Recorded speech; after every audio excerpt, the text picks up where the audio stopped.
Hello, and welcome to another episode of the Drop In CEO podcast. I'm Deb Coviello, your host, and I am so grateful you've joined us for another few moments together where I get to week after week share some insights with you that hopefully navigate your challenges and opportunities with some type of confidence. And if nothing else, maybe along the way I do inspire you. And I do want to thank everybody who has been listening to the podcast and giving me accolades and great feedback on the content, on the guests, the format, the professional way that this podcast is put together. A shout out to Amanda Lund and Liz, who put the show together. They are the people behind the scenes that bring together such great quality and final product so that you can enjoy it. So I just want to say thank you, and also thank you to all my guests out there. You have been amazing putting out the content, and just, if nothing else, you are inspiring me. And along the way, I have found some people that I can collaborate with and help me on my entrepreneurial journey. But just a little bit as we just kind of settle in this week, a bit about what's going on with me. I had the good fortune to have two of my three children home this weekend. My son David drove out a vehicle that was ours because my daughter's car was stolen. And my most unfortunate set of circumstances that sent our family into a tailspin, but everything is okay. The crisis is averted. My daughter came home from school. My son came in from Fort Bragg. She got a vehicle to safely get her back to school, and we just flew him back out this weekend. But on top of that, amidst all of this chaos and a short-term crisis, I got a chance to enjoy some quality family time. We had a few great meals together. I curled with my husband over the weekend. Friday, it was amazing. Sunday, couldn't make a shot. But hey, that's curling. You never know. And if you are curious about curling, I would love to speak to you. But as we get into this week, I can like to reflect on a particular client that I've had the great opportunity to work for, because this is what's going to lead us into this week's topic, which is about, oh my, leadership trends that will destabilize your organization. And I think this is most important for all of you so that you can be on the lookout for these issues that I am seeing each time I drop into an organization. But I love this client. And unfortunately, because they really weren't verifying the process, and even though they trusted the people in their care to make sure that they got the right job done, when we didn't verify, things got a little chaotic. So I had to drop in, of course, as usual, and help fix the issue that was sending the company into crisis. And we were able to recently avert it and turn things around to avoid a crisis. But I will tell you, some leaders, and this is another topic, wait too long to ask for help. They don't have the courage to ask for help. And what starts out as a little bit of chaos and a little bit of things just starting to simmer under the surface become a crisis for which, you can lose customers, you can lose sales and profitability. And I don't want that to be you. So heed my message. I am happy to drop into some of your companies and assess the landscape and fix the issues. But I'll tell you, please, please, please don't wait too long before it becomes a real issue. And you don't want to leave that as your legacy because you've allowed a crisis to happen. You have the insight now by leveraging some of the insights I share with you on this podcast, for which I have 5 things that I am going to share with you. So make sure you stick around to the end. But I do want to just share some thoughts with you on what I've been seeing that lead into the trends that will destabilize your organization. There are, as you see in the news, food recalls, FAA investigations, major layoff fails, and simply lack of transparency and other corporate debacles that usually could be avoided by better risk management and a positive organizational culture. Yet I'll tell you, bad press in the news is growing, and I'm clearly seeing what is going wrong in the C-suite. So I will tell you, as I drop in as the drop in CEO, I've seen enough situations in these trends in organizations that we start to see things crumbling at the top, and it negatively impacts the bottom, leaving the whole entire organization in crisis from the top all the way down.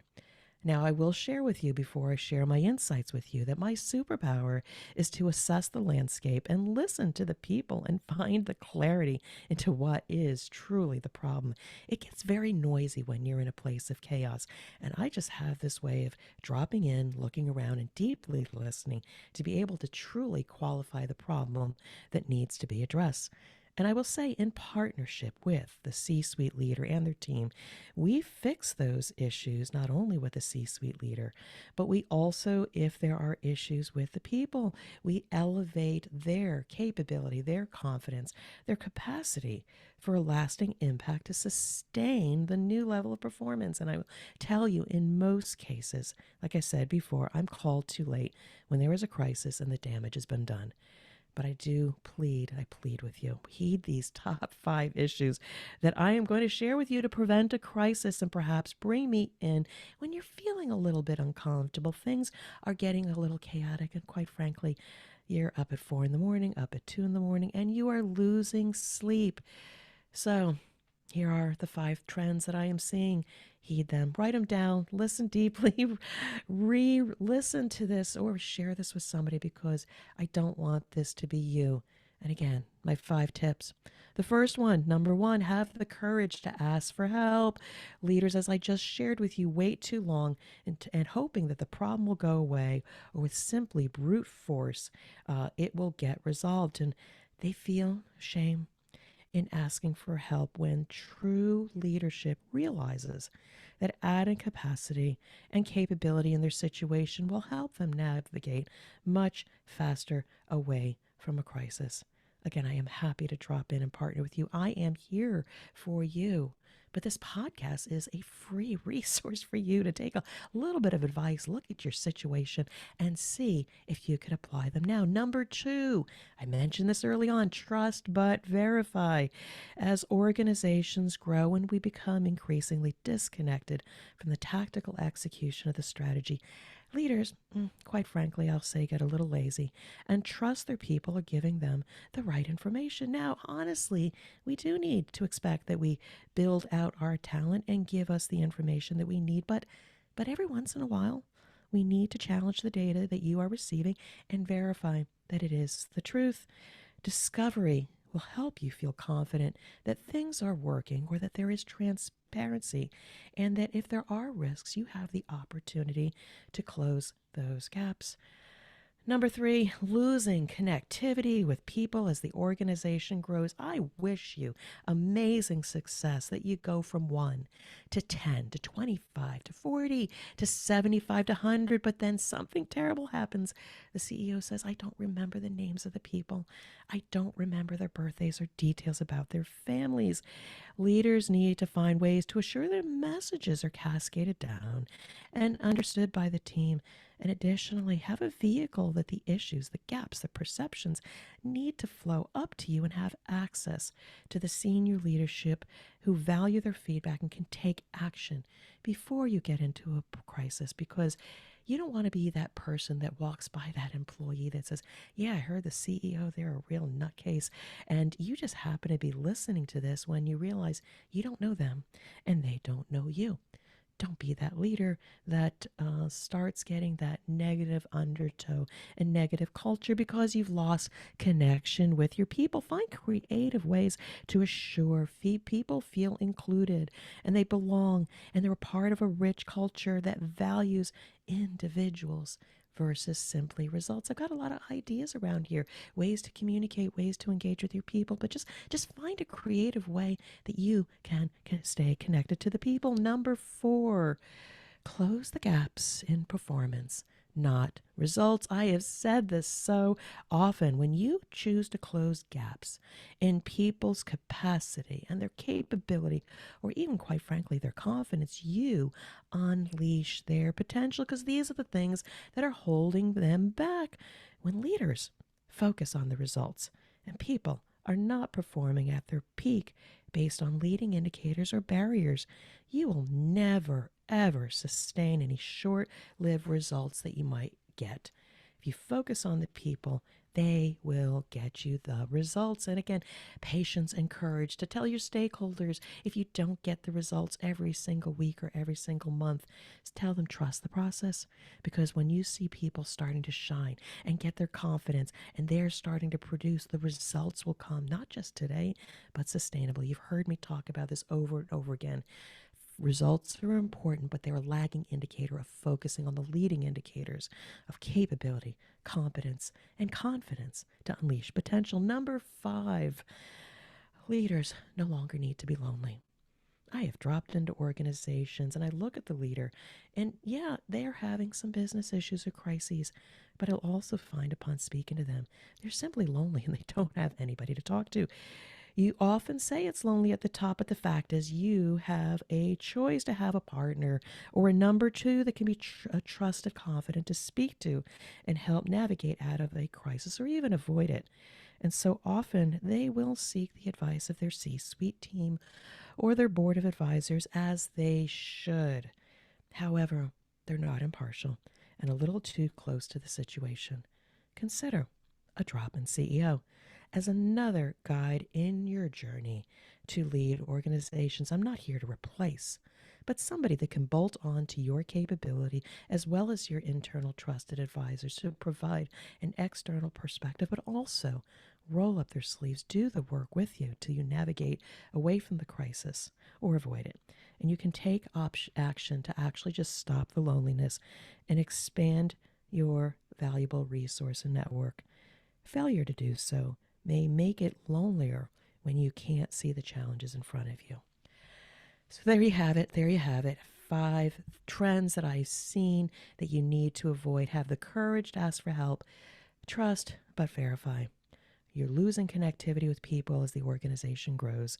You need to close gaps in performance, not results. And leaders no longer need to be lonely. And if this is you and the organization you care about really, really needs these changes to avoid being in a crisis, and you don't want to experiencing any more pain, let's talk. But if this isn't you, if this resonates with you because you know somebody in the next office, maybe one of your colleagues at another company, please, please think about them. This is an amazing resource. Share this episode with them.